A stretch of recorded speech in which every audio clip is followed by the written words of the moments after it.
NCP नेता बाबा सिद्दीकी की निर्मम हत्या के बाद कुख्यात गैंगस्टर लॉरेंस बिश्नोई को ललकारने वाले पूर्णिया के सांसद पप्पू यादव अब खुद निशाने पर हैं। पप्पू यादव को थ्रेट मिला है, वो भी 3 अलग अलग लोगों से। एक ने कॉल करके खुद को लॉरेंस गैंग का आदमी बताया, दूसरा कॉल दुबई से आया और तीसरी धमकी फेसबुक पर मयंक सिंह नाम के शख्स ने दी। व्हाट्सएप पर तो जिस लहजे और भाषा में पप्पू यादव को धमकी मिली है, उसका ऑडियो इतना आपत्तिजनक है कि हम आपको सुना भी नहीं सकते।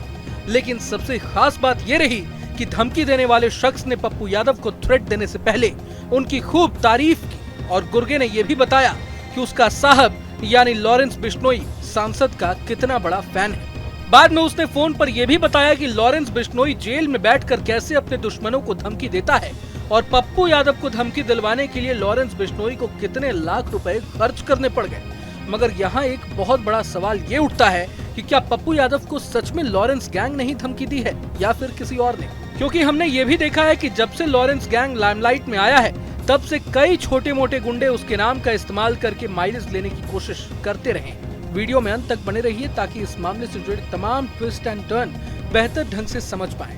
सबसे पहले ये जान लीजिए कि धमकी देने वाले शख्स ने पप्पू यादव से क्या क्या कहा।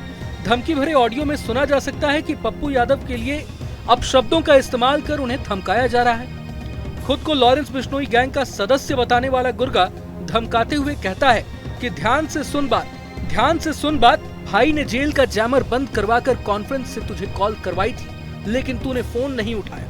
एक तो हो गया तेरा निवास और अब गिनती चालू कर दी। एक घर है तेरा दुपल्ली के हाउस पार्क में, दूसरा अनंतपुर के हाउसिंग सोसाइटी, तीसरा गुरदास मुथैया की अपार्टमेंट बिल्डिंग, चौथा पटना का घर जहां तू नजरबंद था, छठा घर है जन अधिकार लोक सेवा का पार्टी ऑफिस, 7वां राइटिंग रोड अरण्य भवन के पास और 9वां आरा गुप्ता जनरल स्टोर के पास का घर, बरतांडा परमानपुर का घर और पूर्णिया में विधानसभा क्षेत्र का तेरा घर।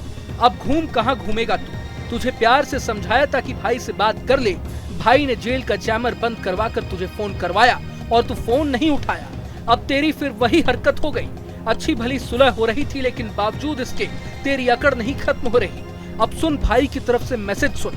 ना तुझे कच्चा चबा दिया, 3 घंटे का टाइम है, ना तेरे पीछे गाड़ियां आई तो कहना। जिस तरह से धमकी देने वाले ने पप्पू यादव के तमाम आवाज का बैक टू बैक नाम लिया, इससे ये तो साफ है कि सांसद जी के पीछे कुछ लोग तो लगे हुए हैं और उनकी रेकी भी हो रही है।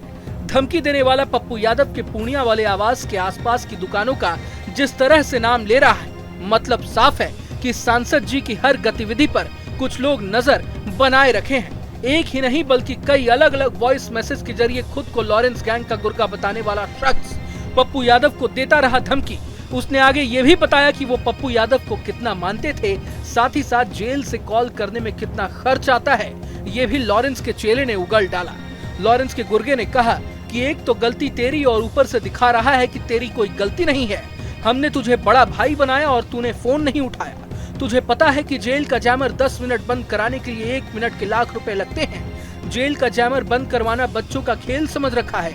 खाली होकर अकेले होकर फोन पर बात कर मजाक समझ रखा है क्या तूने? क्या जवाब दूं कि तुझे बड़ा भाई बना लिया था मैंने और बड़े भाई ने कोई जवाब नहीं दिया, शर्मिंदा करवा दिया तूने। हमने तुझसे कोई मांग की थी क्या? उल्टा तेरी जान बख्श दी थी।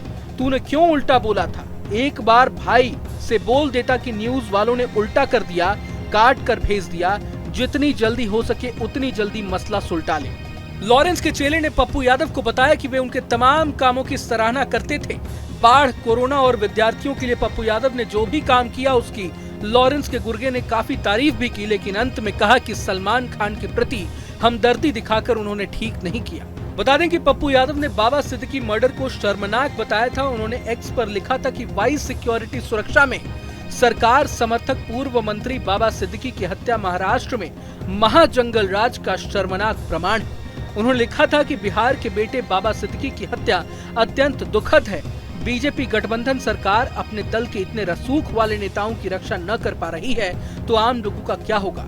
यही नहीं, इसके बाद पप्पू यादव ने सरेआम लॉरेंस बिश्नोई का नाम लेकर एक्स पर चुनौती देते हुए कहा था कि वे 24 घंटे में इस 2 टके के अपराधी के पूरे नेटवर्क को खत्म कर देंगे। और इसके बाद तो पप्पू यादव ने मुंबई पहुंचकर बाबा सिद्दीकी के बेटे जीशान से मुलाकात भी की और सलमान खान के प्रति हमदर्दी जताकर लॉरेंस को कहीं न कहीं ट्रिगर होने पर मजबूर कर दिया, जिसका अंजाम अब सामने निकल कर आया है। खैर जो भी हो, एक निर्वाचित सांसद को इस तरह से धमकी मिलना किसी भी स्थिति में उचित तो नहीं है।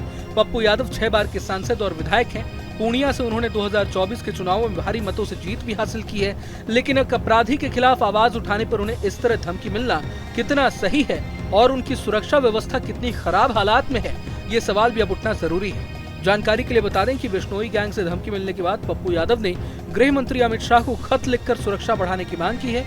उन्होंने केंद्र सरकार से उन्हें मिली वायु सुरक्षा को जेट सुरक्षा में तब्दील करने की मांग भी की है।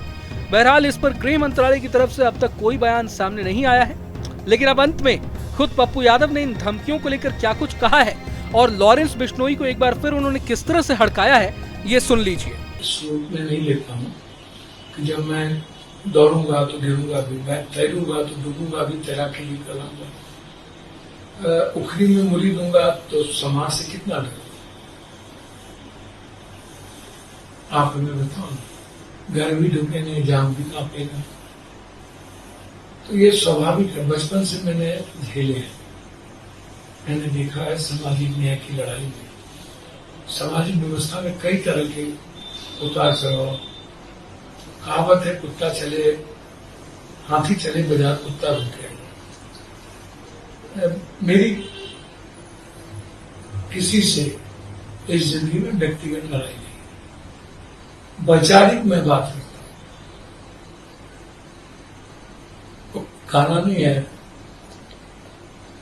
मिर्ची लगी तो मैं क्या करूं। विचारों की बात तो मैं बोलूंगा। सुरक्षा ना सुरक्षा की जिम्मेदारी सरकार की है। मैं झारखंड की जनता की सेवा के लिए खड़ा हूं। पूरे मसले को लेकर आप क्या सोचते हैं, हमें कमेंट बॉक्स में जरूर बताएं। अगर आपको ये वीडियो पसंद आए तो लाइक करें और चैनल को सब्सक्राइब करें। वहीं तमाम बड़ी खबरों के लिए देखते रहें न्यूज नेशन। न्यूज नेशन अब व्हाट्सएप पर खबरों के ताजा अपडेट के लिए न्यूज नेशन के इस QR कोड को स्कैन करें।